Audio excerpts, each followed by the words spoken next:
नमस्कार। World news में आज अमेरिका के राष्ट्रपति डोनाल्ड ट्रंप की नोबेल प्राइज की चाहत किसी से नहीं छिपी। इसके लिए वो कई जंग रुकवाने का दावा कर रहे हैं। अब ट्रंप ने गजा में इजरायल और हमास के बीच चल रही जंग रुकवाने का ऐलान किया है और इसका पूरा क्रेडिट भी वो ले रहे हैं।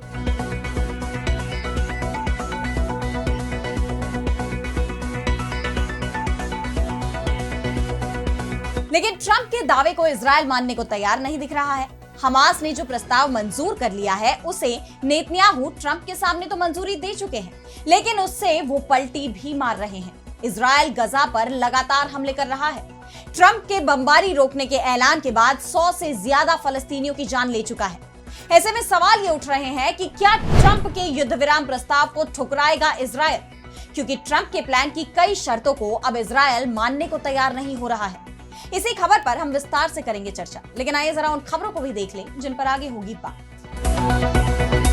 ईरान अमेरिका में बढ़ा तनाव, रूस ईरान को देगा Su-35 लड़ाकू विमान। उधर IAEA को लेकर भी ईरान ने कर दिया बड़ा ऐलान। क्या 2 टुकड़ों में बंट जाएगा बांग्लादेश? म्यांमार में तैयार हो रहा खतरनाक प्लान। म्यांमार और बांग्लादेश के टुकड़ों से नया प्रांत बनाने में जुटे अराकान आर्मी के लड़ाके। वेनेजुएला पर हमले की तैयारी में अमेरिका। यूएस नेवी ने समुद्र में ड्रग बोट को बनाया निशाना। राष्ट्रपति ट्रंप ने दी जमीनी हमले की धमकी। और चलते चलते में देखेंगे अटलांटिक महासागर से मेक्सिको की खाड़ी तक फैली 8,850 किलोमीटर लंबी भूरी लाइन को वैज्ञानिक भी हुए परेशान। इन सभी खबरों पर हम विस्तार से करेंगे बात, लेकिन पहले एक नजर हेडलाइंस पर। डिफेंस डील के बाद सऊदी ने पाकिस्तान को दिया बड़ा तोहफा। गो एआई हब कंपनी ने पाकिस्तान में निवेश करने की घोषणा की। 30 लाख नौकरियां देने की योजना। फ्रांस के नए प्रधानमंत्री ले कॉर्नू ने दिया इस्तीफा। दक्षिणपंथियों ने की नेशनल असेंबली भंग करने की मांग। 26 दिन पहले ली थी पद की शपथ। बर्फीले तूफान की वजह से माउंट एवरेस्ट में फंसे करीब 1000 पर्वतारोही। बचाव कार्य जारी। 4900 मीटर से अधिक ऊंचाई पर स्थित क्षेत्र में बर्फबारी के कारण रास्ते हुए ब्लॉक। उत्तर कोरिया ने की घातक हथियारों की प्रदर्शनी। दक्षिण कोरिया के साथ सैन्य अभ्यासों को लेकर किम जोंग उन ने अमेरिका को दी चेतावनी। कहा नए खतरों पर बारीकी से है नजर। तो गजा के लिए आज का दिन बेहद महत्वपूर्ण होने वाला है। अमेरिका के राष्ट्रपति डोनाल्ड ट्रंप ने शांति समझौते के लिए जो नई समय सीमा तय की थी वो कुछ ही घंटों बाद खत्म होने वाली है। हमास बातचीत को तैयार है, ट्रंप की शर्तें भी मान रहा है, लेकिन इजरायल ट्रंप की योजना को पटरी से उतारने की कोशिश कर रहा है। नेतन्याहू जंग जारी रखना चाहते हैं। वो चाहते हैं कि जंग चलती रहे, जिससे इजरायल में उनकी कुर्सी सलामत बनी रहे, क्योंकि जंग रुकेगी तो नेतन्याहू के खिलाफ जो भ्रष्टाचार के केस चल रहे हैं वो ओपन हो जाएंगे। उनकी सरकार भी बहुमत में नहीं है, लेकिन हालात जंग के हैं, इसलिए सरकार के खिलाफ अविश्वास प्रस्ताव भी नहीं आ रहा है और इसीलिए नेतन्याहू के लिए जंग जरूरी है और वो ट्रंप के शांति प्लान के लिए मन से तैयार नहीं हो रहे। ट्रंप ने ऐलान किया था कि हमास के प्रस्ताव पर सहमति मिलने के बाद से ही गजा में इजरायली हमले रुक गए हैं। हमने नेतन्याहू को बमबारी बंद करने का आदेश दे दिया है, लेकिन ट्रंप के ऐलान के बाद गजा में इजरायली हमले में 100 से ज्यादा फलस्तीनियों की जान जा चुकी है। मिस्र में हमास और इजरायल के प्रतिनिधि मौजूद हैं, बातचीत हो रही है, लेकिन इस बातचीत से ठीक पहले भी गजा पर इजरायल ने हमला किया है, जिसमें 40 से ज्यादा लोगों की जान चली गई। इन खबरों ने ट्रंप को भी नाराज कर दिया है। ट्रंप ने नेतन्याहू को बड़ी फटकार लगाई है। कहा है कि अगर बमबारी जारी रहेगी तो दोनों तरफ से बंधकों और कैदियों की अदला बदली या रिहाई कैसे होगी? जो युद्ध विराम का प्लान है उसे कैसे लागू किया जाएगा? इसके लिए बातचीत जरूरी है और बातचीत के लिए जरूरी है कि शांति हो। खबर तो यह भी आ रही है कि नेतन्याहू से नाराज ट्रंप ने उन्हें फोन पर धमकाया भी है। एक्सियस की रिपोर्ट में कहा गया कि ट्रंप ने फोन पर नेतन्याहू से कहा कि मेरी तरफ से रखे गए शांति प्रस्ताव को मानने के लिए हमास तैयार हो गया है। यह बेहद खुशी की बात है, लेकिन नेतन्याहू ने उल्टा सवाल कर दिया कि इसमें खुश होने जैसा कुछ भी नहीं है, जिसे सुनते ही ट्रंप भड़क उठे। उन्होंने नेतन्याहू को बेहद आपत्तिजनक शब्द कहे और कहा कि तुम बहुत ही नेगेटिव आदमी हो। हमास का मानना बहुत बड़ी जीत है। हमास समझौता कर रहा है, इसलिए इजरायल को भी थोड़ा समझौता करना होगा। दरअसल हमास का कहना है कि वो बंधकों को रिहा करने को तैयार है, लेकिन इसके बदले में इजरायल की सेना को गजा से बाहर जाना होगा। नेतन्याहू इस शर्त को बेकार बता रहे हैं, जबकि ट्रंप के शांति प्रस्ताव में ये प्रमुख शर्तों में शामिल है और इसी को लेकर नेतन्याहू और ट्रंप के बीच बेहद तीखी बहस हुई है और अब ट्रंप की धमकी का असर भी दिखाई दे रहा है। इजरायल 2000 से ज्यादा फलस्तीनी कैदियों को रिहा करेगा। इन कैदियों में कई ऐसे नाम हैं जिनको इजरायल अपने लिए खतरा मानता है। इजरायल नेशनल न्यूज के मुताबिक मौजूदा बंधक समझौते में इजरायल को 7 अक्टूबर के हमले के बाद से गिरफ्तार किए गए 1800 से ज्यादा गजावासियों के साथ साथ उम्र कैद की सजा काट रहे 250 फलस्तीनी कैदियों को भी रिहा करना है। इनमें इब्राहिम हमद समेत कई हाई प्रोफाइल कैदी शामिल हैं। हमद को इजरायल कई बम विस्फोट और हमलों का जिम्मेदार मानता है। इजरायल ने साल 2011 के शालिट समझौते में हमद को रिहा करने से इनकार कर दिया था। हालांकि इस बार उसे छोड़ा जा सकता है। हमद के अलावा रिहा होने वाले लोगों में हमास की सैन्य शाखा के प्रमुख कमांडर में से एक अब्दुल्ला बरघौती, सैन्य शाखा के वरिष्ठ सदस्य हसन सलामा, अहमद सादत और अब्बास अल सईद का नाम भी बताया जा रहा है। इन सभी पर इजरायल के अंदर बड़े हमले करने के आरोप है। अहमद को तो इजरायल की अदालत 30 साल की सजा सुना चुकी है, तो हसन सलामा को आजीवन कारावास की सजा सुनाई गई है। इजरायल बंधकों को तो रिहा करने को तैयार है, लेकिन गजा पर कब्जे के प्लान को छोड़ने के लिए नेतन्याहू अब भी तैयार नहीं दिख रहे हैं। वो गजा से अपनी सेना वापस बुलाने को तैयार नहीं है, जबकि ट्रंप के शांति प्रस्तावों में गजा से इजरायल की सेना की पूर्ण वापसी की बात कही गई है। नेतन्याहू की तरफ से कहा गया है कि जहां इजरायली फौज तैनात है वहां युद्ध विराम समझौते को लागू किया जाएगा। यानी नेतन्याहू अपनी फौज को गजा में बनाए रखना चाहते हैं।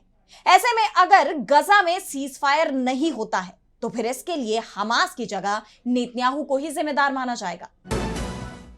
और अब बढ़ते हैं अगली खबर की तरफ, जहां हम बात करेंगे ईरान की। तो अब यह तय हो चुका है कि अमेरिका और ईरान के बीच जंग जरूर होगी। कब होगी, बस सवाल इसी पर है, क्योंकि अमेरिका के दबाव में एक बार फिर से ईरान पर 10 साल पुराने सख्त प्रतिबंध लागू हो चुके हैं। अमेरिका का कहना है कि ईरान को अपने परमाणु कार्यक्रम को छोड़ना ही होगा, लंबी दूरी की मिसाइलों को नष्ट करना होगा और भविष्य में भी वो लंबी दूरी की मिसाइलें नहीं बना पाएगा, जबकि ईरान इसके लिए तैयार नहीं है। और अब खबर आ रही है कि ईरान ने रूस से Su-35 विमान खरीदने की डील भी कर ली है। रूस ईरान को जल्दी ही 40 Su-35 विमान देगा। खबरें तो ये भी आ रही हैं कि कुछ विमान ईरान को सौंप भी दिए गए हैं। ईरान के पायलटों को भी रूस में ट्रेनिंग दी गई है। वैसे रूस की तरफ से ईरान को Su-35 की डील का ऑफर 5 साल पहले भी दिया गया था, और अगर ईरान ने तब ही इसे मंजूर कर लिया होता तो फिर इजराइल और अमेरिका की हिम्मत ही नहीं पड़ती कि वो ईरान पर हमला कर सके। लेकिन अब जो खुलासा हुआ है वो बेहद चौंकाने वाला है।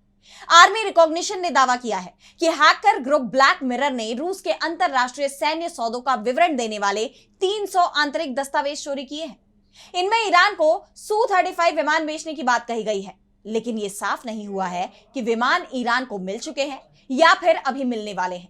पर यह तय माना जा रहा है कि जल्दी ही ईरान की सेना के पास Su-35 लड़ाकू विमान होगा।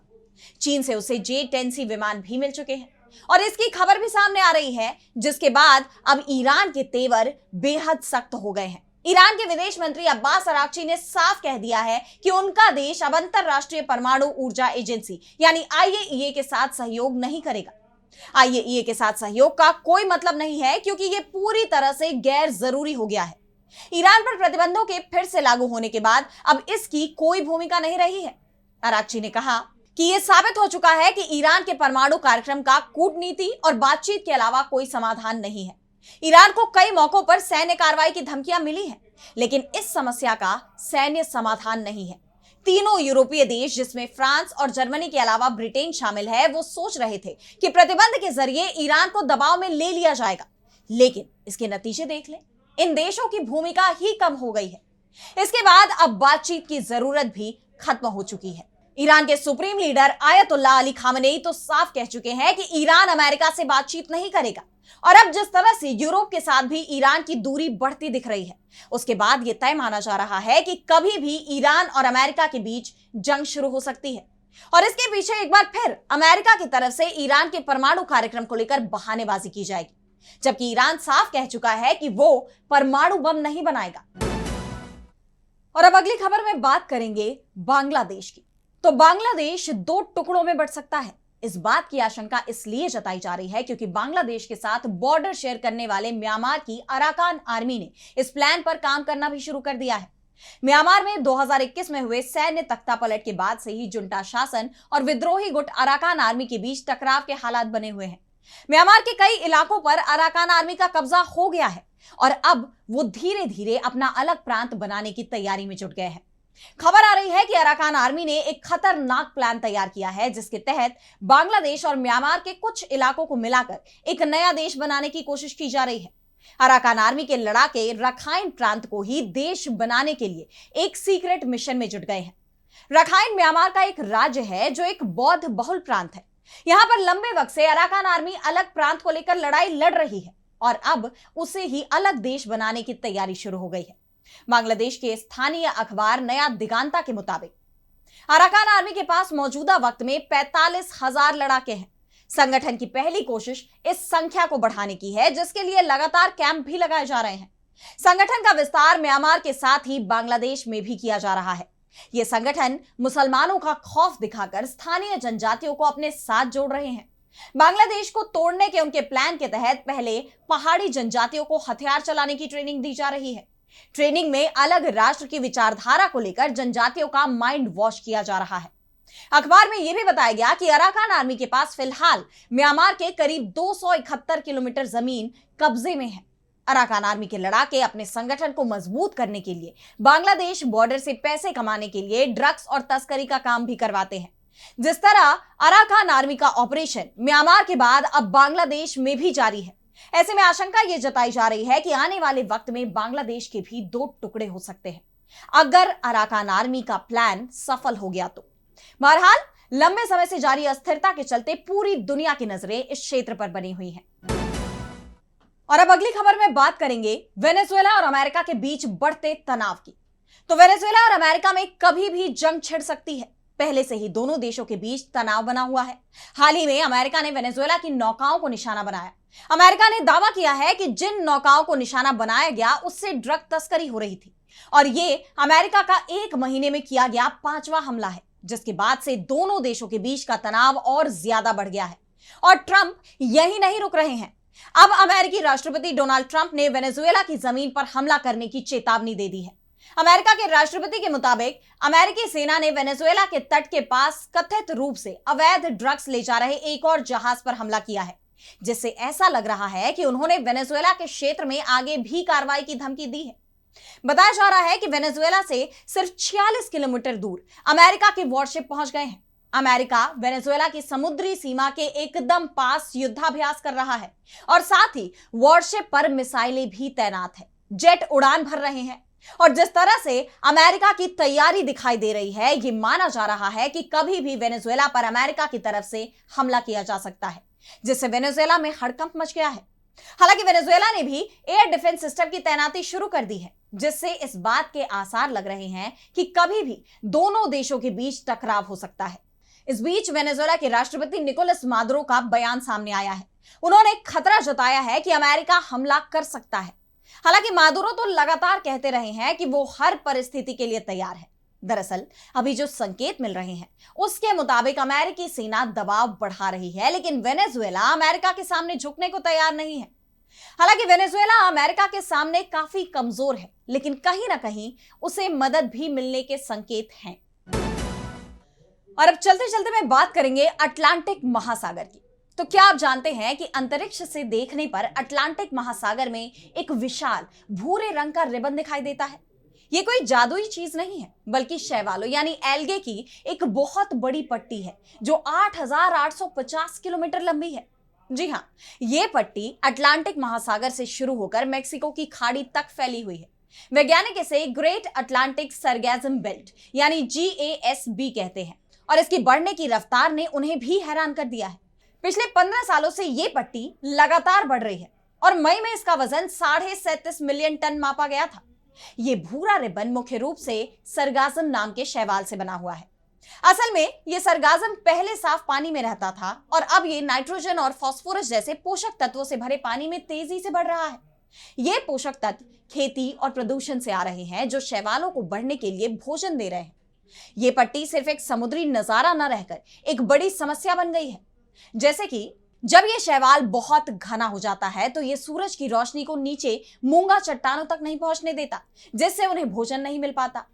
जब ये सड़ता है तो हाइड्रोजन सल्फाइड और मीथेन जैसी ग्रीन हाउस गैसें छोड़ता है जो हमारे पर्यावरण को नुकसान पहुंचाती हैं। और जब ये किनारे पर आ जाता है तो समुद्र तट गंदे हो जाते हैं। इससे पर्यटन और मछली पकड़ने का काम रुक जाता है। एक बार तो फ्लोरिडा में एक परमाणु ऊर्जा संयंत्र भी बंद करना पड़ा था। वैज्ञानिकों का अनुमान है कि जैसे जैसे जलवायु परिवर्तन के कारण महासागर गर्म होंगे, इस सरगाजम बेल्ट का विकास और भी तेजी से होगा। यह सब दिखाता है कि प्रदूषण का पर्यावरण पर असर कितना बड़ा हो सकता है। यह सिर्फ जमीन पर नहीं, बल्कि गहरे समुद्र में भी नेगेटिव प्रभाव डाल रहा है। वैज्ञानिक इस समस्या से निजात पाने की कोशिश में जुटे हुए हैं। उम्मीद है कि वो जल्द ही इससे छुटकारा पा लेंगे, जिससे पानी के अंदर और बाहर दोनों जगह की स्थिति बेहतर होगी। फिलहाल आज इस वर्ल्ड बुलेटिन में इतना ही। देश दुनिया की तमाम बड़ी खबरों के लिए आप देखते रहिए डीबी लाइव और मुझे दीजिए इजाजत। नमस्कार।